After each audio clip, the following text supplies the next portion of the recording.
profité tey ci occasion bi ci ñëw bi ñu ñëw fii ci Ndangaan Samb ci turu organisation bi ñu nekk muy CAPS la coalition des acteurs de la pêche ñëwoon tey fii pour sampal Ndangaan Samb seen cellule ñu profité si nag pour di wax ak suñu mbokk mool yi pour ñu comprendre CAPS parce que comprendre CAPS mooy tax ñu jàppale suñu bopp jàppale tamit suñu njaboot ëllëg parce que ñun xamuñu lu dul géej amuñu lu dul géej te xam nañ géej gi na mu meloon démb ak ni mu mel tey te leer nañu ni nii mu mel bu ko continuer ëllëg suñu doom ci tumuranke la ñu jëm te ma def parenthèse bu ndaw rek ngeen bàyyi ci xel gis nga gaal yi dem Espagne c'était pas prévu pour dem Espagne ay gaal loo ca lañu woon yu doon napp dem ba géej gi amul jën moo tax ñu dem Espagne bon est-ce que mënuñoo xalaat ni ëllëg suñuy doom dinañ dem ba utiliser ci gaal yi pour d'autres destinations yu ëpp risque moo tax may oo suñu mbokk mool yi di leen xamal ni leen nañu comprendre CAPS ci initiative bi mu jël pour indi ay solution ci géej gi nag boo gisee mu yàqu ba toll fi mu toll nii moo di ni maanaam loxo caay-caay daf cee yàgg suñu président Alioune Thiam nag loxo caay-caay boobu nga xam ne moo yàgg ci géej gi ñu nekk fi di ay lobby yu am doole di exploiter ressource halieutique bi nu mu leen neexee dëkk ci pillage moom la gis ni ça va dafa war a arrêter dafa war a doy li ci nekk nag mooy ñooñu dem nañ bay utiliser suñuy moroom ñun yoo xam ne ay pêcheurs lañ pour ñu dal suñu kaw pour maanaam li nga xam ni solution yi nga xam ne CAPS moom la bëgg a apporter pêche bi yooyu bañ a antu parce que arrangé wul lobby yooyu nga xam ne ñu ngi fi depuis des dizaines d'années di piller suñu ressources yi ñu ngi woo suñu mool yëpp te di xamal tamit suñu mbokk mool yooyu ne leen gënuñ ñoo bëgg géej laa fanaan bi xëy suba ñëw fii gënuñ ñoo bëgg géej gënuñ ñoo xam géej bu ñu nax nit ñi nañu àndandoo ñun ñëpp liggéey lu avancé géej gi te CAPS mu ngi indi ay solution yoo xam ne buñ ci jàppee géej gi dana dellu fa mu nekkoon ndax suñu président mu ngi ci commencé liggéey yu am solo en commençant par renforcement récifs artificiels yi récemment diigal nañ benn bateau kaw Cap Manuel boo xam ne day jariñ Seleng mool yëpp xam nañ Seleng bërka Dembo Ndiaye participé nañ Joal ci ndaay bon kooku mu ngi liggéey pour lu dekkal géej gi li ci ne nag mooy ñooñu ñuy wax ñu ngi yuuxu ministre fu mu jaar ñu yuuxu ko te man dama leen wax lu leer nañ biig laa mujjee fanaan géej ku weddi li ma wax jaaral ci beeda aan bi waxuma la biir port beeda aan bi yëpp ay bateau la yoo xam ne ñu ngi en arrêt stationné demuñu géej ku leen téye le ministre borom bateau yooyu nag ñooy influencé suñu yenn ci mool yi ñu yuuxu di xaañ ministre fu mu toll sama gars yi arrête nañu yeewu ñun mool yi muus xam ne géej gi buñ ko sàgganee ba mu yàqu non suñu avenir doom mooy yàqu parce que ñun ay mool lañ xamuñu dara lu dul géej. CAPS mooy coalition bi nga xam ne c'est international coalition la boo xam ne tey dafa jóg pour lëkkaloo pêche artisanale ak pêche industrielle pour ñu lëkkaloo doon benn muy njariñu Sénégal di njariñu acteur de pêche yi CAPS pêche rek moo ko tax a jóg pêche rek lay dimbali pêche rek la gis li fi sooxe si pêche yëpp la CAPS bëgg réduire dindi lépp loo xam ne bokkul woon si pêche ak li ko doon yàq parce que pêche Sénégal dafa sooxe te dafa yàgg ci réew mi sooxe ministère bu ne jaar na fi profession bu ne jaar na fi si pêche ne du développé CAPS jóg pour développer pêche ànd ak suñu président Aliou Thiam ñu ngi nuyu tous les membres de CAPS yi nga xam ne teew nañ fi yëpp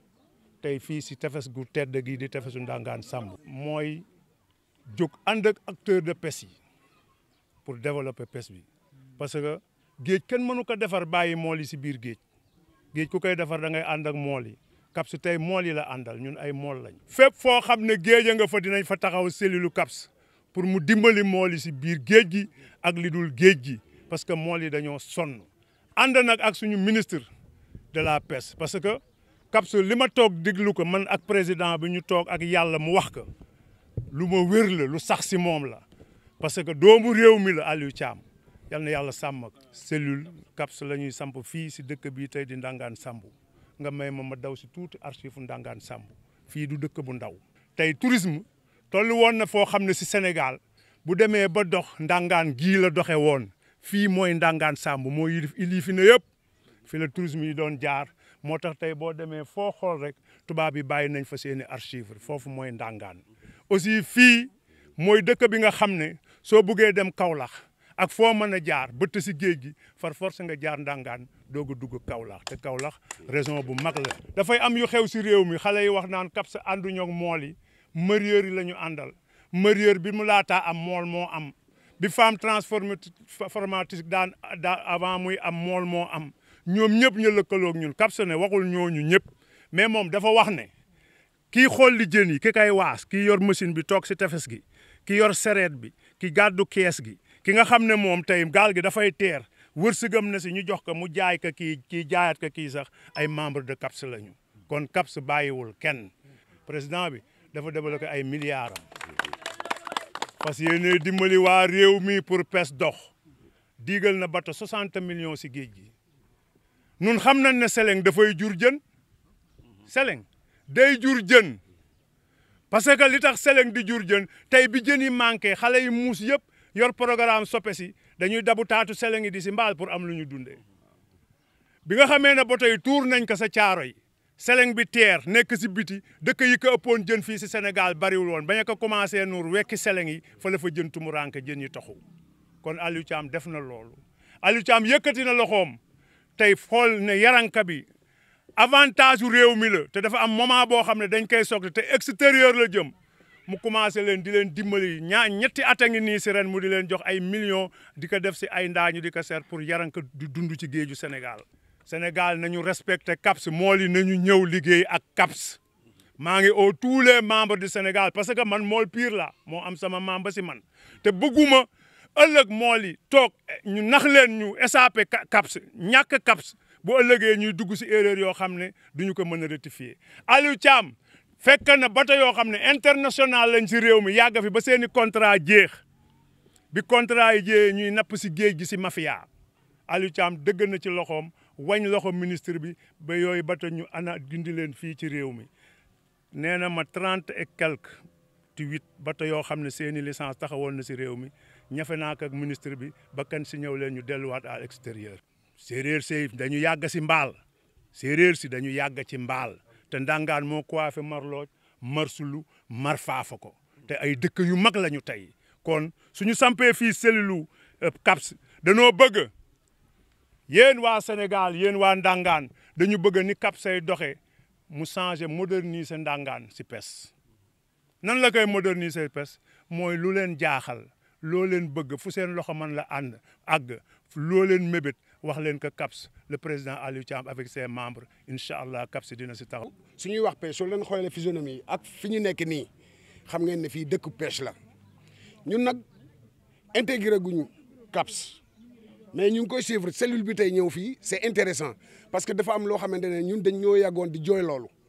mooy que gis nañ ne boobu ba léegi dans la pêche fii ñu nekk nii recul rek lañ fi am. retard kese moo fi am géej gi amatul dara te gis nañ chaque jour aussi mool yi ñu ngi jooy affaire bateau yi nga xamante ne ñooy def anarchie bi ci biir pêche bi pratiquement ñun on n'est pas loin de Sangomar mu ngi suñu wet donc foo taxaw fii vers Jifeer di nga gis ne pillage am na ci géej gi te vraiment soo leen ñëwee fii aujourd'hui aussi di ñuy wax ne ñun dañoo ñëw fii pour jàppale mool yi pour saytu li nga xamante ne lépp loo xamante ne anarchie la ak lu mun a développer géej gi ah da ngeen ñëw fii pour associer ak ñun ah pour collaborer ak ñun pour ñu mun a saytu loolu pour mool yi mun a am njëriñ vraiment ñun dañ ko mun a rafetlu ñun nag nekkuñ ci ay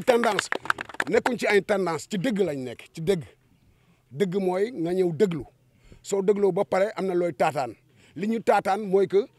lépp li nga xamante ne pêcheurs yi ñu ngi koy jooytu fii aujourd'hui yéen wax ngeen ko fii waa CAPS